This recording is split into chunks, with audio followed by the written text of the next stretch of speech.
আসসালামু আলাইকুম ওয়া রাহমাতুল্লাহি ওয়া বারাকাতুহু।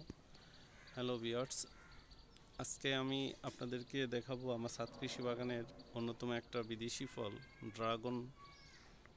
আমি আমার ছাদ কৃষিতে ড্রাগন ফলের আবাদ কিভাবে করেছি, কেমন হয়েছে সেটা নিয়েই আজকের এই ভিডিও।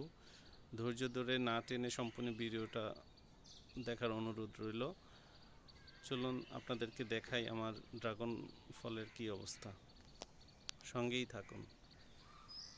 এই হচ্ছে আমার ড্রাগন ফলের মাতৃ গাছ। এই গাছটাতেই ব্যাপক ফল হয়েছে, ফুলও আসতেছে। আপনাদেরকে যদি কাছ থেকে দেখাই, যে এখানে একটা ফুল ফলন হয়েছে, এখানেও আসতেছে, অলরেডি ফল হয়েছে, বড় হচ্ছে। এই গাছ থেকেই আমি বিভিন্ন ড্রামে ট্রান্সফার করেছি কাটিং করে। তো এই হচ্ছে আমার মাতৃ গাছ, এটা আমি যশোর থেকে এনেছিলাম। সর্বপ্রথম এই গাছটা থেকেই আমি আরও ট্রান্সফার করেছি বিভিন্ন ড্রামে। এই যে এখানে দেখতে পাচ্ছেন আপনারা আমার ড্রাগন ফলের আবাদ। গাছটাতে মাশাআল্লাহ আলহামদুলিল্লাহ অনেক ফল হয়েছে।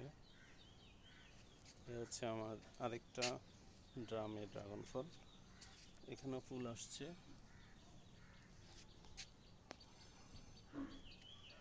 এটা তো ফল হয়েছে, বড় হচ্ছে, আপনারা দেখতে পাচ্ছেন। ভিতরে আরেকটা ফল হয়েছে। তো এই হচ্ছে আমার ড্রাগন গাছের, এখানে 4টা ড্রামে ড্রাগন গাছ। উপর দিয়ে আমি বাঁশ দিয়ে এভাবে গাড়ির টায়ার দিয়ে আটকে দিয়েছি, যেন গাছগুলো বড় হতে সহজেই পারে। এরকম করে আমার আরও ড্রামে ড্রাগন ফল গাছ আছে। আমার সঙ্গেই থাকুন, আপনাদেরকে দেখাই।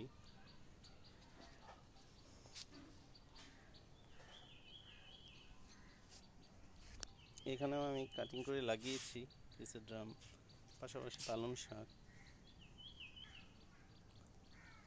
হ্যালো ভিউয়ার্স, আপনারা দেখতে পাচ্ছেন আমার ছাদ কৃষি বাগানের হাফ ড্রামে ড্রাগন গাছ লাগানো।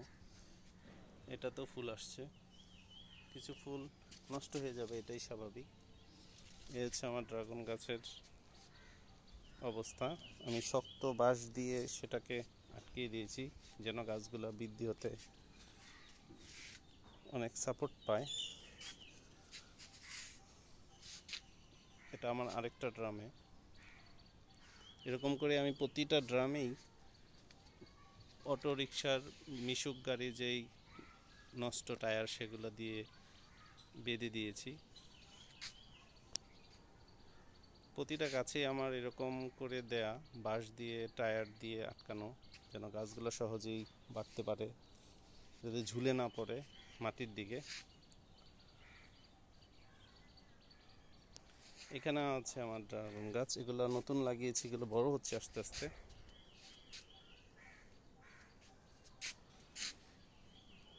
প্রায় 12টা-13টার মতো ড্রামে আমার ড্রাগন গাছ লাগানো। প্রথম দিকে আমি আমার ড্রামগুলোতে ড্রাগন গাছ এত লাগাইনি, পরে আস্তে আস্তে আমি এগুলো ট্রান্সফার করেছি। এই যে এগুলো বড় হচ্ছে, এখানেও দেখতে পাচ্ছেন এগুলো আস্তে আস্তে বড় হচ্ছে। ইনশাল্লাহ একদিন ফলও আসবে, আপনারা দেখতে পাচ্ছেন। এভাবে করে আমি দিয়েছি, এখানেও আমি দিয়েছি, কিন্তু কোনো বাঁশ দেইনি। এখানেও দিয়েছি। এটাই আমার লাস্ট ড্রামে ড্রাগন গাছ লাগানো। তো ভিডিওটা অনেক লম্বা হয়ে গেল। আমার এই ভিডিওটা আপনাদের ভালো লেগে থাকলে অবশ্যই লাইক দিবেন, শেয়ার করবেন, সাবস্ক্রাইব করবেন, তাহলে আমি আপনাদের জন্য নতুন নতুন ভিডিও আপডেট দিব। তো আজকের মতো এখান থেকে বিদায় নিচ্ছি। সবাই ভালো থাকবেন। আল্লাহ হাফেজ।